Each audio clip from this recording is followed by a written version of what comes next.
And we're delighted to have with us Chris Kowlong Ao. And Chris is probably familiar to many people who watch these broadcasts because you have been involved with Sound Espressivo That's right. Yeah. almost since the beginning.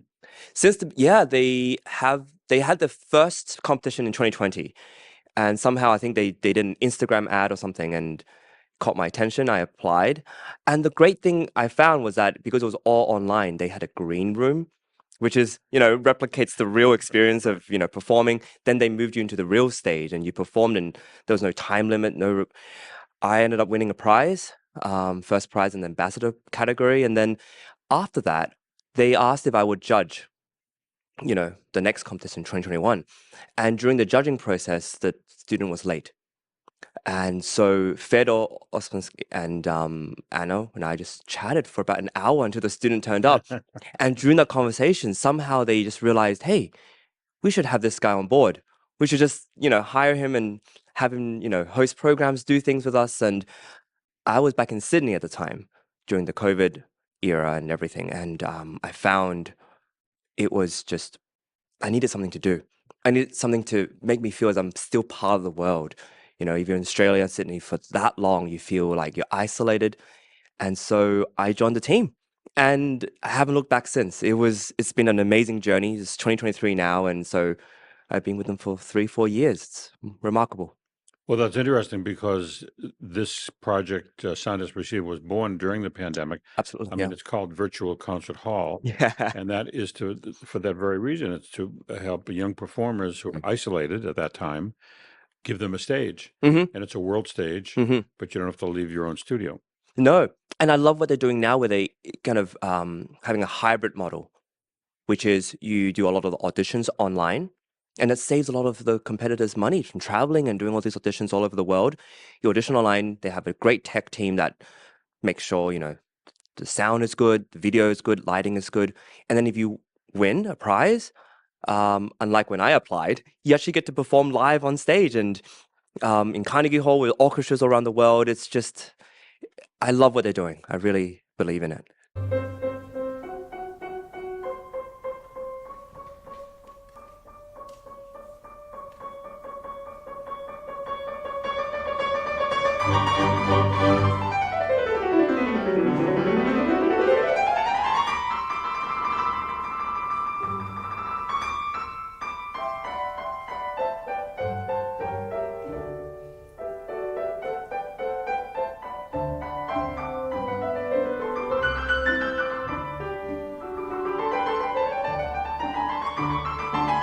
Now, let's talk a little bit about your background. You were born in Hong Kong. Yes. And you moved to Australia.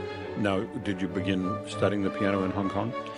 No, I moved when I was 5, and then I started sort of group lessons in Australia, actually. I think my mom wanted me to have this sort of holistic, education. And so I was doing a bunch of sports, a bunch of different things, Kumon, but also piano lessons. And I don't think I really fell in love with it until much later. Not because I didn't have good teachers or anything. It's just there was so many other things I was doing, and Mum was put a stress on schoolwork, academic stuff, and I was spread out through. And I think in the end, I think that's what is important, that I wasn't just specializing in piano. And so when I'm doing this role as one of the hosts, one of the scriptwriters, and I'm doing social media managing and everything, it allows me to relate to people in a different way, not just at the piano or at the instrument. Yeah. And how old were you when the first lesson started? You were in Australia, maybe 5 or 6? Yeah, absolutely, yeah. We moved, and pretty much within a year, I started these group lessons. And Now, somewhere along the line, somebody must have noticed that you had some gifts, because in 2020 in Texas, you were winning competitions, and you've won quite a few competitions. So when did you yourself sense that maybe you did have a gift?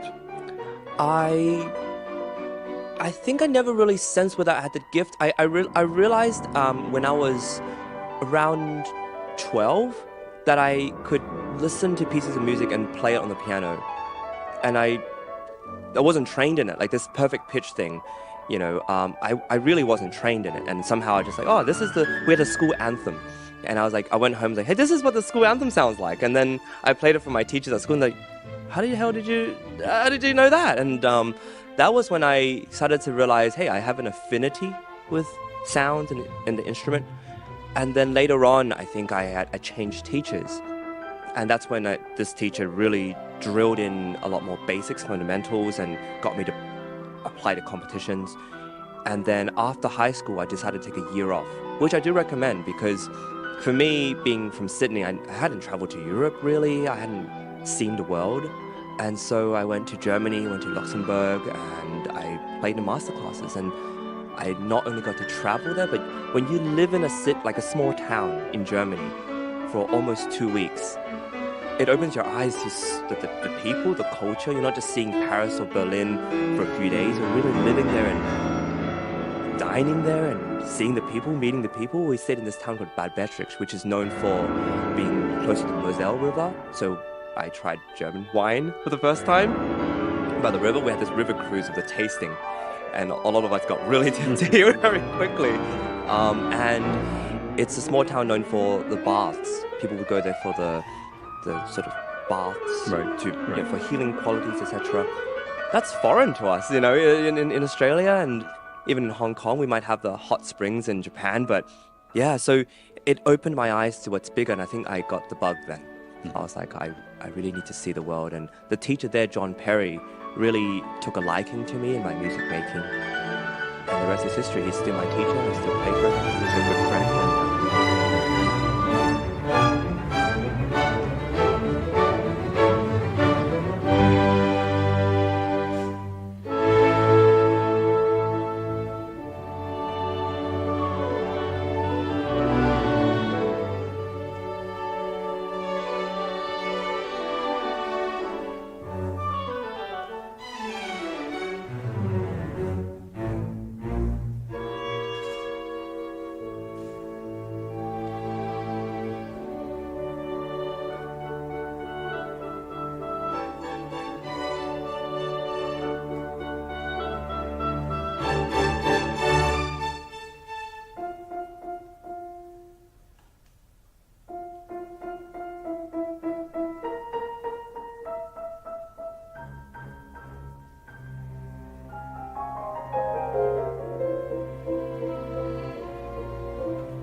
You mentioned master classes when you were on that tour. What were those like? Those are really... How did you get into them? Through my teacher in Australia. I see. So my teacher in Australia has these international connections, and she was like, "You gotta go and play for him, go and play for him." And the amazing thing about masterclasses is that there are students watching, and you can also watch other people as they get, roasted or just inspired. And I think what was amazing about that experience was that I got to hear really high level playing, and then I got to really experience high-level teaching of that sort of playing. It's one thing to have a lesson at the level you're at. It's another thing to hear second class teacher and then hear a lesson on that and realize, wow, I have so much more to learn.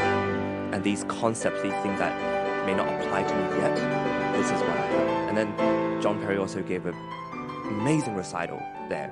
And that was the first time I heard of a concert where, I don't know if you have the experience, Steve, it's like time just passes by so quickly. This concert, I felt by the end of it, it was maybe 20 minutes, and I was just so enthralled in the world that he was creating with his music that Schumann Fantasy, Chopin Sonata, they just flew by, and I loved it. So, yeah. Right. Every masterclass, I'm not a musician, but that I've seen, whether it's in film or in person, the teachers are almost, I can't think of an exception, are very wonderful. They're very gentle. It doesn't matter how much the person needs to be helped. They do it in a very, very gentle and a very friendly way. I noticed they'll ask if it's a singer to sing the whole aria, and then they'll come back and say, that was really, that was so good. I think though, have you had that experience too? Absolutely. I think in our day and age now, these master classes tend to be more cordial, and there's a lot of politeness, and that's very good. I think that these are master classes, you get maybe half an hour with this teacher, and usually master classes implies that they're a master, so they're really good at what they do. So what I find inspiring is when, yes, there's a lot of, good job on this, beautiful playing, but what I find inspiring is when they really dig deep into, hey, I'm not hearing this, I'm not hearing that, and I think you have more to say, and they nurture the artist to do things that are maybe beyond them, but they push them to another limit. And you can hear this in all the great masterclasses, whether it's the character in the music, whether it's like, I know you can do it. I remember the first time I played the Chopin Ballade for John Perry, it was in that masterclass, and I was scared, so frightened, and he was really going hard on me on a certain passage. And then I was trying it, and I kind of managed to do it, but not fully. It was something in the slow part of it, like something beautiful with the accompaniment and the sound and the harmonies. And it was beyond what I was, my hearing, my listening, the inner ear. It was beyond that at the time. And at the end, he said, I wouldn't be pushing you this hard if I didn't think you could do it. And that's stayed with me since. That teachers and great pedagogues are meant to push just a little bit more. Maybe not, in a brutal or harsh manner, but in a way that just gets you out of the comfort zone. And then people watching, or even yourself, you just feel, whoa, something is inspiring and achieved there. That's a beautiful story.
So, what are some of the highlights from this year's gala? We'll get back to the Sound Espressivo.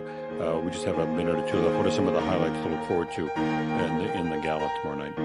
Well, Jennifer Wang's playing an incredible Saint-Saëns No. 2 concerto with the New York Chamber Players Orchestra. I'm playing the third movement of the Beethoven Fourth, which is a delight, an absolute just joy of a piece. There's all this drama. There's moments of just serene peacefulness, and then back into it again. And there's a joy to it after the whole journey with the first and second movement. This third movement just there's a regalness, and there's a little kind of canon in there where you can hear a little glimpse of the Ninth Symphony, the Ode to Joy. You can hear just a little glimpse of it. And so I find this to be this Beethoven-esque worldliness, this humanist side of him, where it's the joy of humanity. There's hope in humanity, and I think it's a great way to play with the orchestra. And of course, there's many brilliant performances. I'm also playing with a wonderful singer, Mary Claire. She's doing an aria from Menotti's The Consul, and I can't wait to rehearse with her, work with her, and it's a brilliant, dramatic 9 minutes. But yeah, it'll be really great. Well, we're looking forward to that performance and your performance. Thank you. To everything. It's an exciting night. Yeah. Chris, thanks for coming by. Thank you, Steve. A pleasure. Pleasure. Absolute pleasure.